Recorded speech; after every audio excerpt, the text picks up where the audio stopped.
hommage à Jacques Mayol s'est fait il y a 10 ans. Et il y a 7-8 mois de ça, j'ai eu la chance de rencontrer Guillaume Néry, Morgane Bourchi-Sororasso, à qui j'ai demandé s'ils seraient d'accord pour participer à cet événement. Ils m'ont répondu oui de suite. Donc hier, nous avons fait une sortie en mer pour faire cet hommage en profondeur, avec Béatrice Lauzon qui a plongé à l'ancienne en poids variable, et Guillaume Néry, Morgane Bourchi-Sororasso qui ont fait une plongée simultanée dans les disciplines actuelles. Et ça s'est merveilleusement bien passé.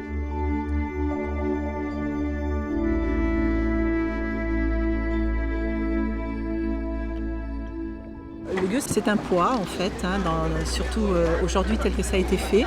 C'est un plomb qui a été moulé de forme relativement ronde dans lequel a été insérée une poignée pour que je puisse tenir ce poids facilement. Et il était accroché à la corde qu'on appelle le câble tendu et j'ai glissé, donc entraîné par le poids.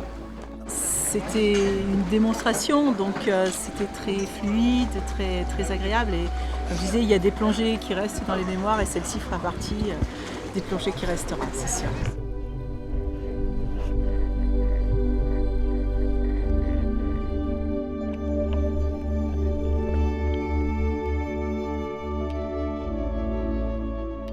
Le jour où, en partant de la plage, j'avais l'habitude de plonger pour aller ramasser un caillou et je voyais le fond.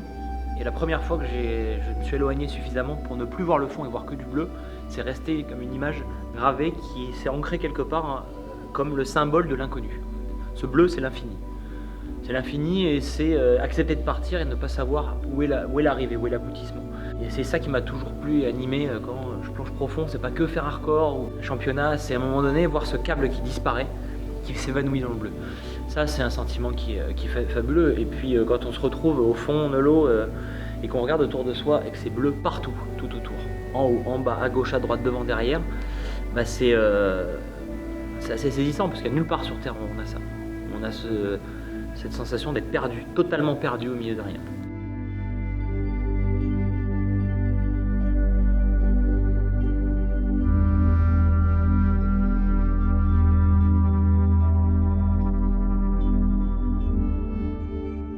Il y avait beaucoup d'émotions et d'énergie positive parce qu'il y avait beaucoup de gens qui étaient là et puis il y avait une symbolique qui était très forte. Je dis toujours que voilà, on est les petits enfants de Jacques Mayol parce que c'est lui qui a tracé la voie et c'est lui qui a amené à ce qu'on fasse tout ce qu'on fait aujourd'hui.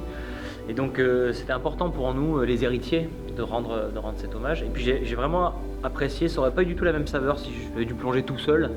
Le fait de plonger chacun sur notre câble avec Morgane et Aurore qui sont des amis très proches et de rendre cet hommage ensemble, c'était vraiment un très beau moment.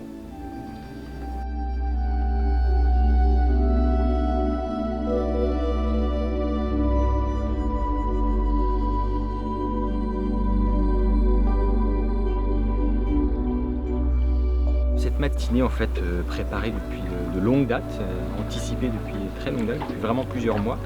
Moi j'y ai participé avec plaisir en tant que peut-être local de l'étape, le Marseillais d'à côté qui vient effectivement se joindre à la fête. Sur l'événement lui-même et sur les plongées, il y avait tellement de monde, tellement de protocoles, on va dire, horaires, de timing à respecter. J'étais plus dans l'instant présent plutôt que dans la pensée symbolique en référence avec Jacques Mayol. Après, lorsqu'on a fait un ensemble de photos avec notamment la magnifique banderole qui était sous l'eau, effectivement son visage était là pour nous rappeler effectivement à qui cette journée était dédiée.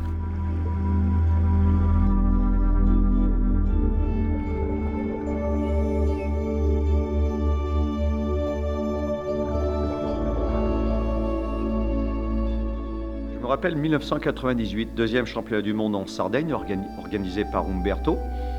Et il dit en introduction à tous les athlètes qui étaient présents, j'ai une surprise pour vous. Et il fait entrer Jacques Mayol.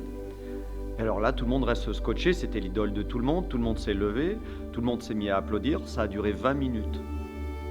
Et à un moment, il était là, il a dit arrêtez, arrêtez, arrêtez. Et finalement, ça s'est arrêté. Il a pris le micro et les premiers mots, ça a été « Vous n'avez rien compris ». Vous n'avez rien compris. Il l'a répété plein de fois. Il a voulu nous expliquer que, après avoir fait 30 ans de compétition indirectement avec Enzo Mallorca, il avait un peu découvert qu'il y avait d'autres approches de l'apnée et nous on en était en fait au stade du foetus, des nourrissons, on était en train de se battre à coups de perf.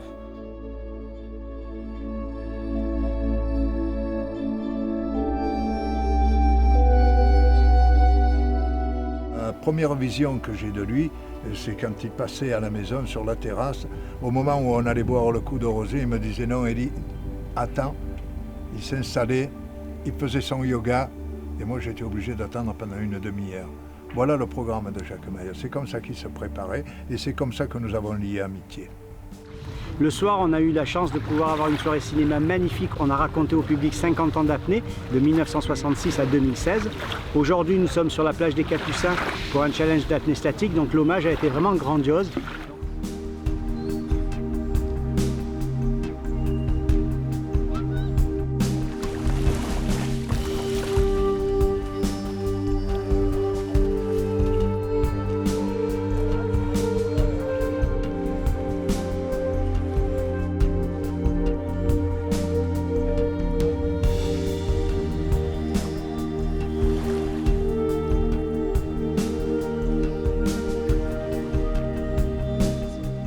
Alors une compétition d'apnée, c'est un ensemble d'épreuves qu'on passe sous l'eau. Et là, en l'occurrence, ce qu'on fait ce matin, c'est une épreuve d'apnée statique. Donc l'apnée statique, ça consiste à se mettre sous l'eau sans bouger et rester le plus longtemps possible. Alors là, par exemple, on voit il y a les différentes bouées. Derrière, il y a les bouées d'échauffement qui permettent aux apnéistes de se préparer en amont de leur perf. Donc ils vont faire quelques petites apnées de courte durée, de 1 minute, 2 minutes, 3 minutes. Et ensuite, ils vont passer dans les zones officielles où là, on va chronométrer leur performance afin de mesurer le temps qu'ils sont restés sous l'eau.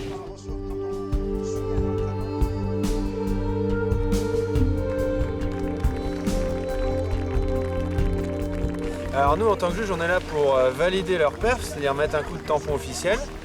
Pour faire ça, à l'issue de la performance, si tout s'est bien passé, si les protocoles ont été respectés, on va montrer un carton de couleur qui va donner l'indication à l'apnéiste de savoir si sa perf est validée ou non.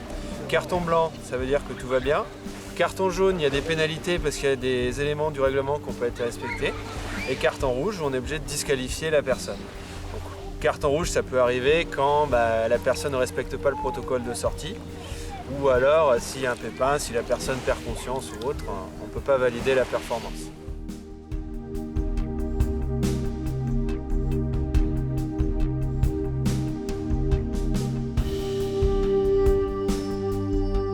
Un grand merci aux athlètes présents, mais je ne veux pas oublier surtout l'équipe du staff. Nous avons 30 personnes du staff de Génération Grand Bleu qui se sont rendues disponibles, qui ont consacré leur week-end complet, 2 journées pour rendre cet hommage. Un grand merci à eux.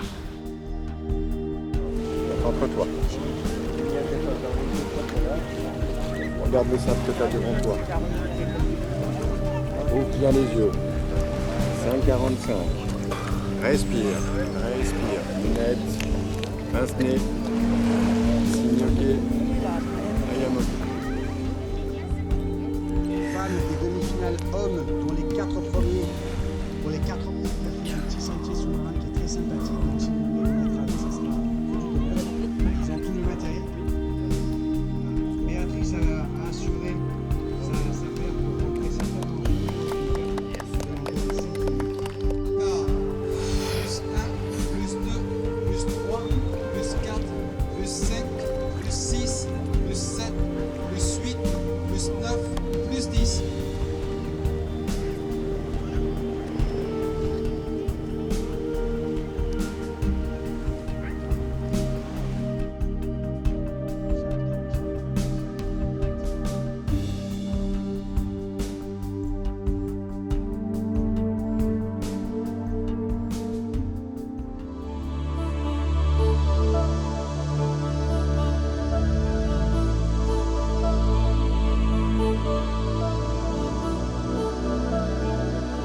Bonjour à toutes et à tous.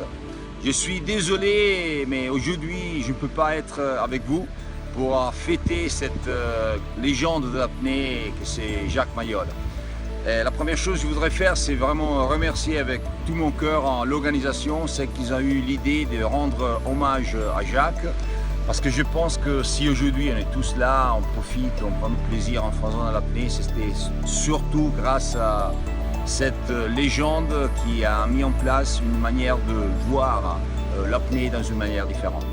Donc je pense que c'était super belles idées. Je pense que Jacques va apprécier ce que vous faites aujourd'hui. J'espère que c'est un jour de fête, un jour de mer, un jour de plaisir. Et je vous promets, la prochaine fois, j'essaierai d'être parmi vous. Merci encore, à bientôt et amusez-vous bien. Ciao!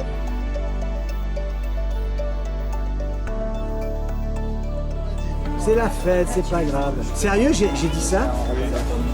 Le record du monde? Oui, t'as dit qu'elle avait battu 2 fois le record du monde.